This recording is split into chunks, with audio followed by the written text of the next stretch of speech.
First up, find out why and how the film business gets encouraged or discouraged to shoot here in our state.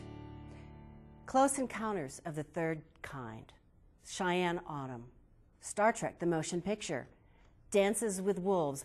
What do all of these famous feature films have in common? They were all shot in part or in whole in Wyoming. Film, art, and entertainment specialist Colin Stricklin of the Wyoming Film Office joined me earlier to talk about the role film and video productions play in our state's culture and economy. Colin, I'm glad you could come and talk to us today. What is a film commissioner? Well, basically a film commissioner is a marketer. It's my job to sell Wyoming to the production industry, meaning Hollywood, meaning New York filmmakers.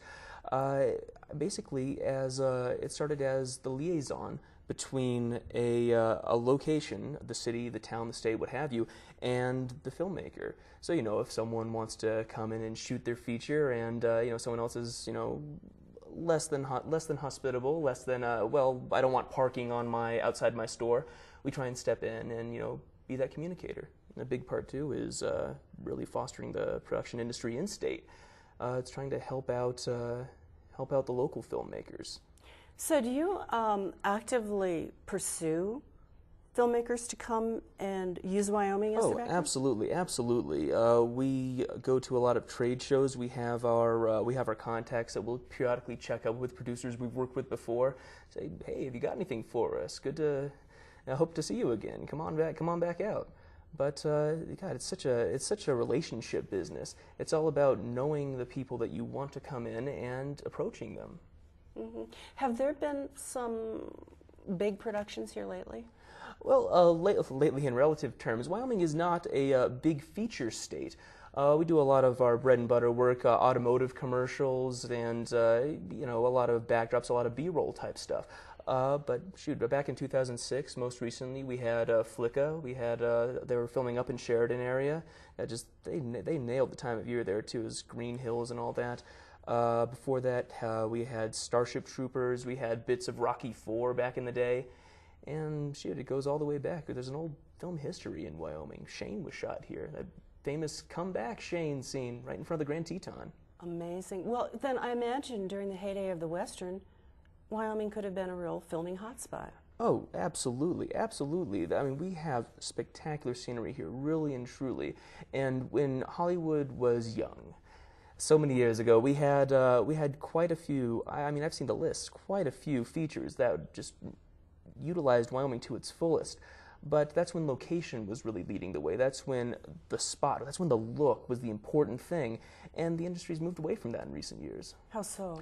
Well, in the film commission work, in film office work, there's a thing called incentives, and it started back in the 90s with Canada deciding to really build up their industry and start incentivizing films financially.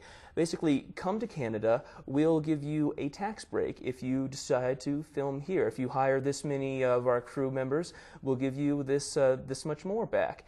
And geez, this was absolutely huge. This began to steal production away from American locations, away from Hollywood even.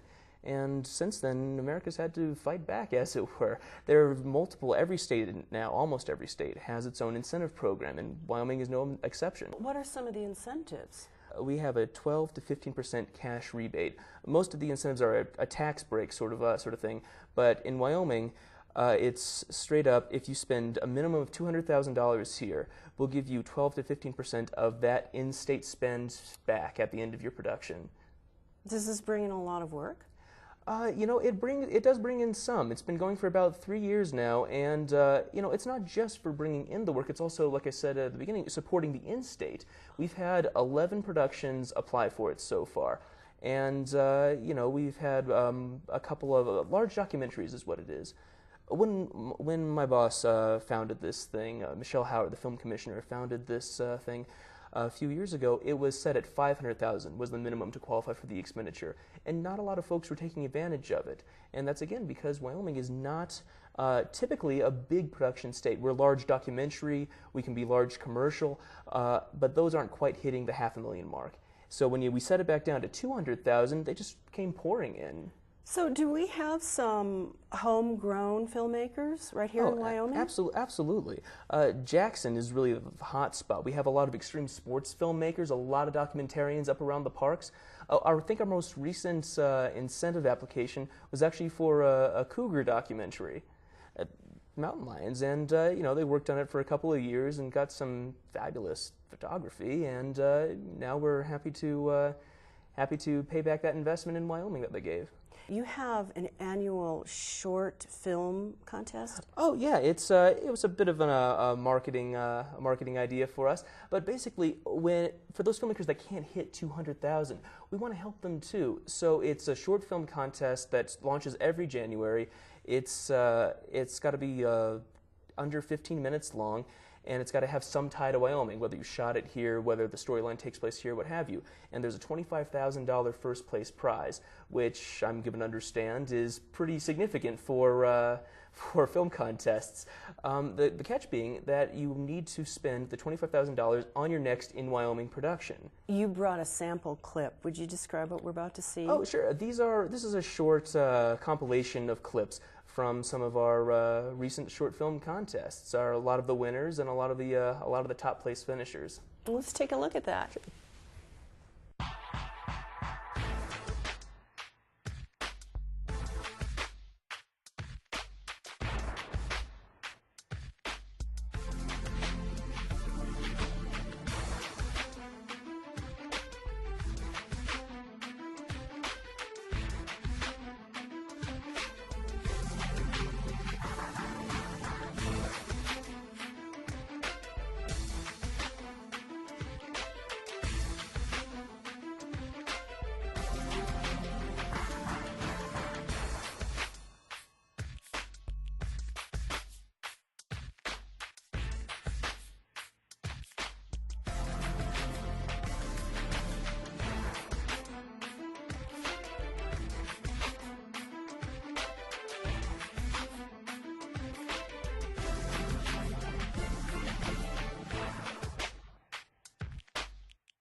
Well, that certainly looked like a wide variety. Oh, certainly. I mean, you see the typical Western. Absorca that just won, a fellow by the name of Patrick Mignano. He was actually the location manager on Starship Troopers, is how we first met him. So he sort of stuck with us, and even though he's out in LA now, he always wanted to come back and do what he could. And man, he put together some fantastic photography up around the Cody area, just those mountains in the background. But shoot, there's any number of student filmmakers that have finished highly, folks out of Jackson for the skiing type stuff, the big air type skiing. You see a lot of that every year, and it's always good. So I'm curious, are most of these filmmakers people who come from other places like LA or New York? Well, yeah, yes and no. There are quite a few indigenous Wyoming folks that you know, they go away to learn their craft, and then they come back. They go to LA Film School, they go to the New York Film School, and then they want to live in Wyoming. They want to do what they've been trained to do in Wyoming, and that's really what my office is all about: is building the crew. When I say that there aren't we're not a big feature state, I would love to change that. We can be. We absolutely have the reason for a large film to come here. If you're talking about big Western, if you're talking about wide open spaces, yes, absolutely. But the problem, it really is one of infrastructure. And it's a matter of having those people, having those crew people that can man a large film come in so that large production companies can take advantage of our incentive. They get more back if they hire locals. Out-of-state folks don't count. So you need trained crew people. Absolutely. Absolutely, and that's what we're doing a little bit of workforce development right now. We're talking with some of the community colleges and seeing if we can build something up. But geez, in the past we've done grip and electric classes, because those are, you know, the basic stuff, the basic lighting, the basic cable runners. We need folks that can have that big set experience, that can be here when the movie comes.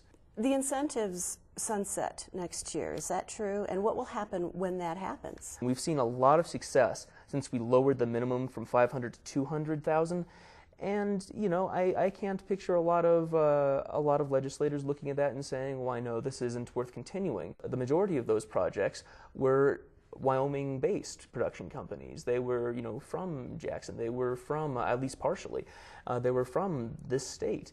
And, there are people that are really honestly trying to make a go of it. So in that sense, we're recommending strongly that we continue with the program. If it doesn't go forward, it's really the reason we passed in the first place. We weren't in the game. Colin Stricklin, thanks so much for joining us. Thank you.